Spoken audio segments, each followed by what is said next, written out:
Yes, sir, Your Honor. All right. May it please the court?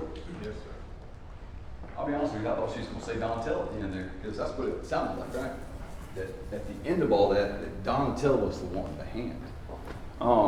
Ladies and gentlemen, my name is Case Britton, and I don't want to talk at you guys. I really do my best not to talk at you guys. I'm here with my father, Tommy Britton. I'm here with my younger brother. He hates it when I say that, Preston Britton. I'll be taking a little personal moment here. This is the joy of my life. Probably the last time this will happen. I get to try a case with my father and my brother, but the actual brains are back at the office. I have a younger sister, and we have a new attorney too, Lauren Benton, and also a good staff of paralegals and assistants, which we couldn't be here without. That's the Britton Law Firm plug. So I want to talk about our roles here today. I'm a little different than most people, most lawyers. I like to talk with you guys, and I know y'all can't really talk back with me, but if I just don't want to seem like I'm talking at you, right? It's very tough for me to do because I'm here and y'all don't get to say anything back. But I just want to kind of talk about our roles here today. Our role, honestly, as a defense counsel, if I wanted to, I can go sit down right over there. I can go sit down, I can go talk to Mr. Britton. Mr. Britton say, look, we're not going to say anything else. We don't have to say anything. We don't have that burden. We don't have to say a word. We could let the state put up a witness after witness after witness, introduce evidence, introduce evidence, introduce evidence, and we could just sit there.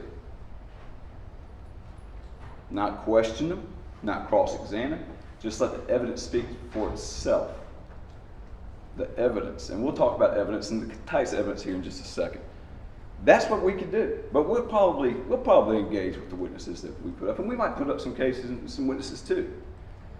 Now the state, let's go back to the state in a second.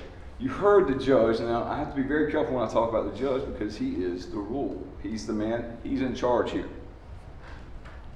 Solicitor and I, we may get some little arguments about something, whether it's admissible. I may not like her tone, although I very much doubt that. She may not like that tone. I probably can get that way. Sorry, I apologize if I come off gruff at sometimes or condescending. I don't mean that. But the judge is the one that tells y'all or us if we are right or wrong. Sustained, whoever made that objection, it's allowed. Overruled, can't do that.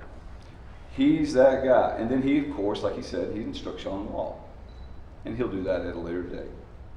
Now, the heaviest lift in this whole entire courtroom, maybe besides y'all, the state. You've all heard these glorious things before. The burden of proof. It's heavy on the state. Innocent until proven guilty, right? Innocent until proven guilty. The state has that burden to prove beyond a reasonable doubt. And another fun little term there, reasonable doubt, we'll get back to that as well, that my client, who is shrouded in innocence, was presumed innocent all the way until y'all say she's guilty, until the state proves that beyond a reasonable doubt. That's the burden they have through all their evidence that they have. Now let's talk about the evidence they have. You have usually two types of evidence. You got direct evidence and you've got circumstantial evidence. Direct evidence, though, is like DNA, blood, crime scene photos. That's funny too, crime scene photos. So I'm not going to say there's not a lot of evidence. I'm not going to say there's zero evidence, zero direct evidence. But in a murder case, I'd like to see a lot more. I'd like to see a murder weapon. Don't have it. I'd like eyewitness testimony. Don't have any eyewitness testimony. I like video of the crime. I don't have video of the crime. I like audio of the crime. I don't have audio of the crime. I don't have any of that. I don't have any of that direct evidence. The stuff that a murder case should have. Shouldn't you have the weapon? Well, but let's talk about circumstantial evidence, because this case is loaded with it. Now, circumstantial evidence, I like circumstantial evidence. It gets a bad rap in like TV shows, and you heard the judge talk about that in movies. You know, it wasn't me, it was the one-armed man, you know, that kind of stuff. Those things, it's circumstantial. I love it because it requires y'all to infer. It requires y'all to question. Does it prove what it says it proves? A really good example, and I have to give my brother credit for this. You walk outside, the ground's wet. You remember last night, Forecaster didn't say it was going to rain. Ed didn't say it was going to rain. So you think, well, maybe it rained. Also, possibly though, did your sprinkler system turn on? So what in the world could help you figure that out? Well, you got to look over at your neighbor's yard. Well, his ground's wet too. What does that prove? Nothing, but except both your grounds are wet, because his sprinkler system could somehow run at the same time as yours. All right, so maybe you look to your neighbor to the left. Holy cow, his lawn is wet too. Now, if I'm the person that walked out and looked right and left, I'm starting to think, okay, it rained last night, I must have missed something. Quick shower. Hey, we live in Myrtle Beach, international waterway, rains in Conway, doesn't rain in Myrtle Beach, that happens, right? That's plausible, it's possible, all right? Then you look across the street, and it's like the Sahara Desert. Your neighbor's got not a drop of land over there. You look to the left of his house, dry as land over there, and you look to the right of his house, sprinkler system's still going on, and there's a flood going on. What do we know? We're pretty sure it didn't rain, and we're pretty positive that Earl on the end on the right there has got a flood. He forgot to turn the sprinkler system off, right? So the circumstance is different because the way you view it. You have to add it. You have to link those chains. You have to see the fact that your neighbor's yard is wet. That makes it a stronger connection that something happened that made the ground wet. It doesn't necessarily prove that it was rain or prove that it was sprinklers. So you look to your neighbor's yard. It does the same thing. It's wet, but it doesn't necessarily prove it. It does make the causation link stronger. But then you look across the street and you see that it's not wet. It's dry. So what do you know? You know that no matter how strong this link, it doesn't matter. It doesn't prove that it came from the sprinklers. Or it doesn't prove that it came from the rain. You need that other inference. You need to look at all the surroundings, everything. That's what circumstantial evidence is. Now, in this case, we got a ton of it. A ton of it. Yes, you heard Madam Solicitor talking about the phones being together. Every single thing you heard Madam Solicitor say, guess who else was in there? Dontel. Then she goes at the end there, one of my favorite parts, the hand of one is the hand of all. So are they trying to tell you that you can convict Dontel? Just go ahead and convict Meagan Jackson too? Is that what they're trying to tell you? That if you can infer from all the evidence that Dontel is the one at the beginning of this, the end of this, the middle of this, and the one that has the most to lose, the one that has the motive? Deputy coroner, wife and kids? Meagan Jackson had written Gregory Rice off. She's done. 15 years, gone. See ya. Bye. She's already done with him. She didn't need to do anything with him anymore. But a deputy coroner, don't touch me, man. I'm a deputy coroner. He's got something to lose. That's motive. Again, circumstances. I want you're going to hear all kinds of evidence. We're going to try to cross-examine the best we can. Take each piece of evidence. Look at it. Look at the circumstances. Seriously.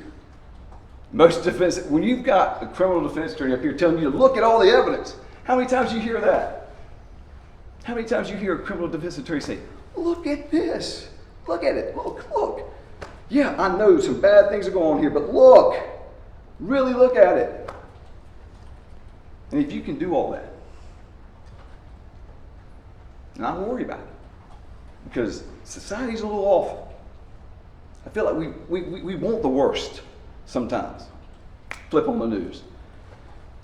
War, gun, who got shot today? It's a bad time out there right now. Now I'm a little different. I really am. I look for the best in people. It's probably because I guess it's why I do what I do. I'm always searching. And it's not about me, but I'm always searching for the best in people. Every single person. Every single one. You. Everyone in here too. Love them. Don't know them. We have a chance in this courtroom, these halls of justice, to show that the presumption of innocence is paramount. All right? They're innocent until proven guilty. Until proven guilty means something. Means something. It means that you don't convict somebody of a murder without a murder weapon. You don't convict somebody of a murder without any video of a crime or a shooting, any audio of a crime, of the crime they're accused of, or shooting, or any 911 calls from an apartment complex of that evening with 5 shots. No 911 calls. 0.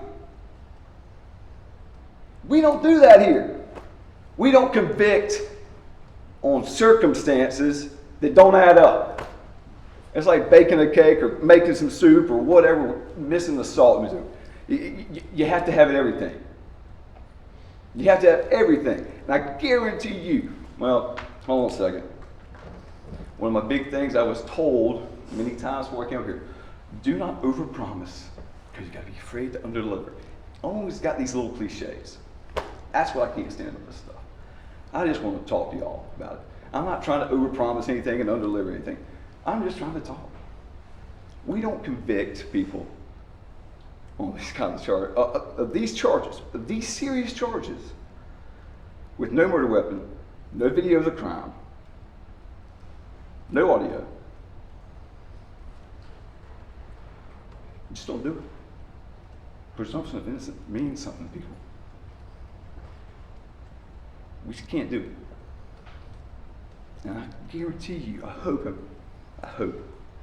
that we can take ourselves out of this negative world, look at this evidence that's going to be presented, direct as much or as little as there is, circumstantial as much as little as there is.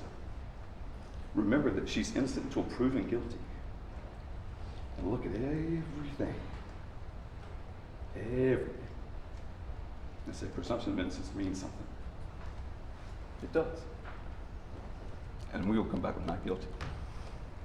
Thank you.